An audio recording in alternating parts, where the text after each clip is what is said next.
Movie के start में हमें एक फार्म हाउस को दिखाया जाता है जहाँ पर रात का वक्त था और एक चमकती हुई रोशनी उस फार्म हाउस में दिखाई देती है। ये चमकती हुई रोशनी कोई और नहीं बल्कि एक मैजिकल क्रिएचर था। अब जब सुबह होती है तो फार्म का ऑनर ये देखता है कि उसके फार्म को किसी ने बर्बाद कर दिया है। अब उस ऑनर को बहुत ज्यादा गुस्सा आता है क्योंकि ये सब उस रोशनी की वजह से हुआ था। अब फार्म का ऑनर अपने तीनों बेटों को बुलाता है और कहता है कि अब तुम तीनों को इस फार्म की पहरेदारी करनी होगी। और यहीं पर हम ऑनर के सबसे छोटे बेटे जॉन को देखते हैं। जॉन को सभी निकम्मा समझते थे और उसके बड़े भाई भी उसकी अच्छाई का फायदा उठाते थे। जॉन के भाई उसको अकेले ही पहरेदारी करने का कहते हैं। जॉन भी इस काम के लिए मान जाता है और पहरेदारी के लिए अकेला ही तैयार हो जाता है। अब जब जॉन फार्म पर बैठा हुआ था तो अचानक से वहाँ पर उसको कुछ आवाज सुनाई देती है। वो अपने पीछे मुड़कर देखता है तो उसके पीछे एक व्हाइट कलर का घोड़ा खड़ा था। जॉन को अपनी आंखों पर यकीन नहीं होता कि उसने इतना बड़ा और सफेद कलर का घोड़ा देखा है। अब वो उस घोड़े को पकड़ने की कोशिश करता है। एक रस्सी वो घोड़े पर डाल देता है। अब वो घोड़ा तेजी से भागने लगता है मगर तभी जॉन उस रस्सी को पकड़ लेता है, जिस वजह से जॉन भी उस घोड़े के साथ आगे चला जाता है। मगर जब घोड़ा थोड़ा सा आगे जाता है तो वो अनबैलेंस हो जाता है और दलदल में गिर जाता है। अब जॉन उस घोड़े की मदद करता है, उसको दलदल से बाहर निकाल लेता है। तभी जॉन देखता है कि उस घोड़े की आंखों में आंसू थे और ये देखकर जॉन उस घोड़े के लिए बहुत ही ज्यादा बुरा फील करता है। जॉन उस घोड़े से ये प्रॉमिस लेता है कि आइंदा वो घोड़ा उनके फार्म पर नहीं आएगा। जिसके बाद वो घोड़ा जॉन को शुक्रिया कहता है और वहाँ से चला जाता है। उसके बाद जॉन भी अपने घर आ जाता है। अब जॉन को दोबारा अपने फार्म से कुछ आवाजें आती हैं। जब जॉन वहाँ पर चेक करने जाता है तो वहाँ पर जाकर वो हैरान हो जाता है।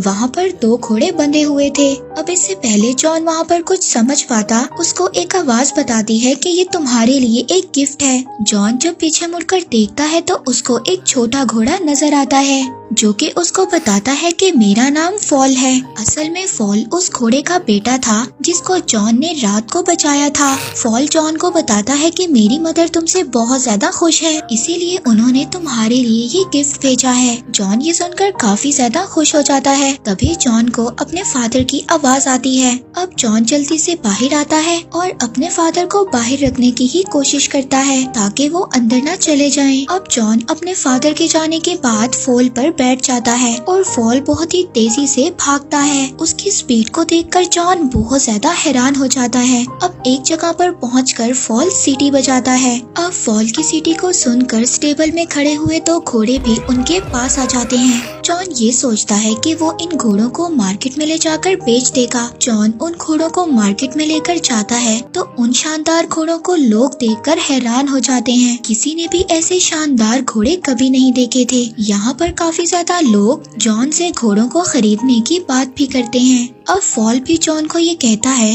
कि वो ये दोनों घोड़े उस बूढ़े आदमी को बेच दे, मगर जॉन ये दोनों घोड़े किंग को ही बेचना चाहता था। जब किंग वहाँ पर आता है तो उसको भी ये दोनों घोड़े बहुत ज्यादा पसंद आते हैं, मगर किंग का मिनिस्टर उससे कहता है कि उसको ये दोनों घोड़े चोरी के लग रहे हैं। किंग इसी बात का फायदा उठाकर बगैर पैसों के जॉन से वो दोनों घोड़े ले लेता है। जॉन किंग से जो पैसों की बात करता है तो किंग उसको बगैर जवाब दिए वहाँ से चला जाता है। फॉल यहाँ पर जॉन को डांटता है और कहता है कि मैंने तुम्हें कहा था ये दोनों घोड़े उस बूढ़े आदमी को बेच दो। खैर फॉल जब जॉन को उदास देखता है तो वो दोबारा से सीटी बजाता है और वो दोनों घोड़े जॉन के पास आ जाते हैं, लेकिन उन दोनों घोड़ों की वजह से किंग की बग्गी पलट जाती है और वो आटे की बोरियों में गिर जाते हैं।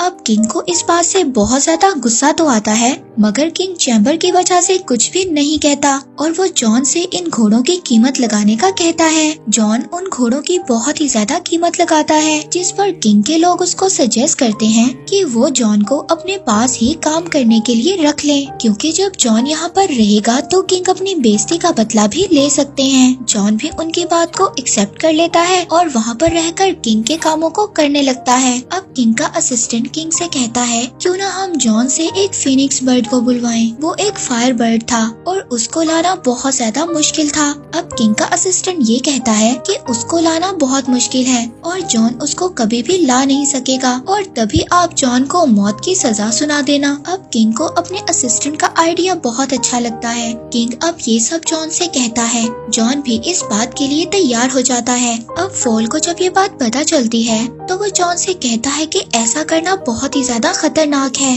क्योंकि जिसने भी ऐसा किया है और जो भी उस बर्ड की तलाश में गया है कभी भी वापस नहीं आया। मगर जॉन ने ये चैलेंज एक्सेप्ट कर लिया था, इसलिए वो पीछे नहीं हट रहा था। अब फॉल को भी जॉन की मदद करना थी, इसीलिए अब वो जॉन को एक जंगल में ले जाता है, जहाँ पर वो उसको एक ड्रीम नट दिखाता है। वो जॉन को बताता है कि ये फायर बर्ड के स्पेशल नट्स हैं और वो इनको बहुत ज्यादा पसंद करता है। मगर ये नट्स ऐसे हैं जैसे ही वो फायर बर्ड इनको खाएगा वो गहरी नींद में सो जाएगा, जिसके बाद हम उसको आसानी से पकड़ लेंगे। जिसके बाद अब ये दोनों उस जगह पर पहुंच जाते हैं जहां पर फायर बर्ड रहता था। फॉल उसको ये भी बताता है कि फायर बर्ड जमीन के नीचे रहता है। अब वो उस जगह पर कुछ नट्स को फेंक देते हैं और उस फायर बर्ड के बाहर आने का वेट करते हैं। अब जैसे ही वो फायर बर्ड नट्स की खुशबू सूंघता है तो वो जमीन से बाहर आ जाता है। अब वो फायर बर्ड मजे से उन नट्स को खा लेता है, जिसके बाद वो बेहोश हो जाता है। अब जैसे ही जॉन उस फायर बर्ड को पकड़ने जाता है तो वो दोबारा से जिंदा हो जाता है। अब वो फायर बर्ड जॉन के पीछे पड़ जाता है। वो उनको पकड़ने के लिए जॉन और फॉल के पीछे भागता है, जिसकी वजह से पूरे आइलैंड पर आग लग जाती है। उस फायर बर्ड ने जॉन और फॉल को पकड़ लिया था, जिसके बाद जॉन अपने पास आखिरी नट पड़ा हुआ उसकी तरफ फेंक देता है। जैसे ही वो फायर बर्ड उस नट को खाता है वो बेहोश हो जाता है। अगली सुबह जब वो जागता है तो उसको पता चलता है कि उन लोगों ने उसको चेन में कैद कर लिया था। जब जॉन उस फायर बर्ड की तरफ देखता है तो वो ये देखता है कि उसकी आंखों में आंसू थे। ये देखकर जॉन को बहुत ज्यादा बुरा फील होता है, जिसकी वजह से वो उस फायर बर्ड को आजाद कर देता है। जैसे ही वो फायर बर्ड आजाद होता है वो अपने पंख फैलाकर वहाँ से उड़ जाता है और जाते हुए वो अपना एक पंख जॉन को दे देता है और वो पंख हीट की वजह से ग्लो कर रहा था। फॉल जॉन को कहता है कि किंग अब तुम्हें नहीं छोड़ेगा, मगर जॉन फॉल से कहता है कि शायद वो इस पंख से किंग को ये यकीन दिलवा दें कि उन्होंने फायर बर्ड को पकड़ा था। जब वापस जॉन किंग के पास जाता है तो किंग जॉन की किसी भी बात पर यकीन नहीं करता। अगले ही दिन जॉन को मौत की सजा के लिए लाया जाता है। जॉन वो पंख निकालकर सबको दिखाता है, मगर वो पंख अब ग्लो नहीं कर रहा था और किंग जॉन को मारने का कहता है। जब किंग जॉन को मौत की सजा देने लगता है तभी वहाँ पर फायर बर्ड आ जाता है, जिसको देखकर सभी लोग बहुत ज्यादा हैरान होते हैं और वहाँ पर इकट्ठे सभी लोगों को जॉन की बातों पर यकीन आ जाता है, जिसकी वजह से अब किंग को जॉन की सजा खत्म करनी पड़ती है और साथ ही जॉन को किंग प्रमोशन भी दे देता है। इस बात पर किंग और भी ज्यादा गुस्सा होता है। अब वो अपने मिनिस्टर को कुछ और प्लान सोचने का कहता है। बहुत ज्यादा सोचने के बाद किंग का मिनिस्टर उसको एक आइडिया देता है। वो कहता है कि क्यों ना हम इस बार जॉन को एक माउंटेन की प्रिंसेस को लाने भेजें।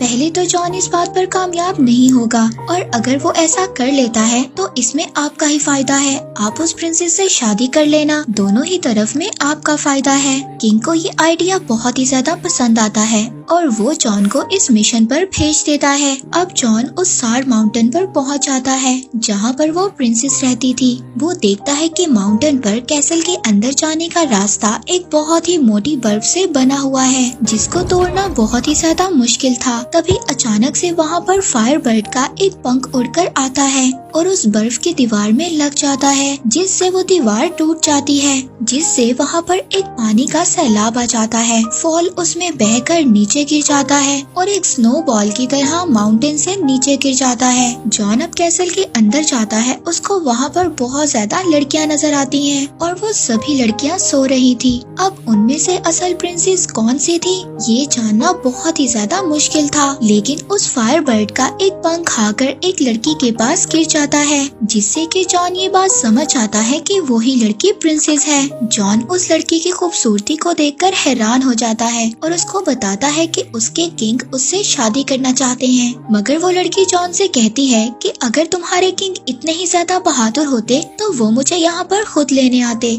और वो ये कहकर वो प्रिंसेस पहाड़ से नीचे कूद जाती है। जॉन भी अपनी जान की परवाह नहीं करता और उस प्रिंसेस के पीछे कूद जाता है। अब फॉल उन दोनों को वहाँ पर बचा लेता है और दोनों को अपने ऊपर बिठाकर आराम से नीचे ले आता है। फॉल जॉन को देखकर ये समझ गया था कि जॉन प्रिंसेस को पसंद करने लगा है। फॉल उसको समझाता है कि अगर